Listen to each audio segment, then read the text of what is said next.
Okay. What's your name, sir? Larry Egly. I live in Killeen, Texas. Okay.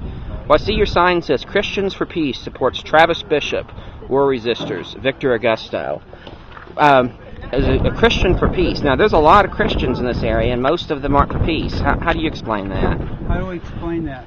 Well, I can't speak for others, but as I wrote in my letter of resignation from the Defense Accounting Office at Fort Hood, 3-4 headquarters, that the way I understand the New Testament, Jesus called for us to love our enemies, and his statement, blessed are the peacemakers.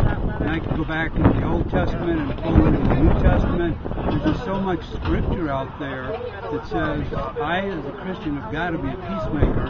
So that's where I take my stand, and I can't account for others. I'll let them take their stand where their conscience leads them. Okay. Now, you haven't always had that stand, though, have you? No. In fact, it was a long process. It took 10 years because I was an enlisted person in the Army. I was an officer.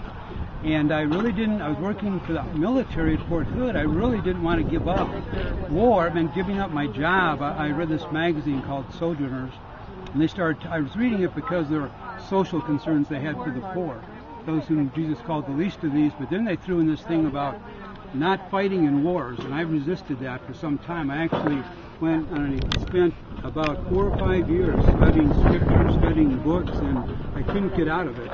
So I resigned my job at the Defense Accounting Office. I was a captain in the reserves. I resigned that commission, and I started doing work for Human Services. And it was an evolving process, but I'm really comfortable and confident at where I ended up. How many years has that been since that's happened, since you resigned? Well, 94 is when I turned in my resignation at the Defense Accounting Office. Okay. Well, what message would you have for other people that are in that process of asking questions but don't know what to do? Well, by other people, I'm going to assume you mean Christians. If you're a Christian, I recommend that you start with Jesus and look at his words and his life, because in Hebrews it tells us that Jesus is the perfect representation of God. So if you want to know what God would do and what he would say when he's on earth, we already know that. We look at the life of Jesus, and he let his enemies crucify him, and he still loved them.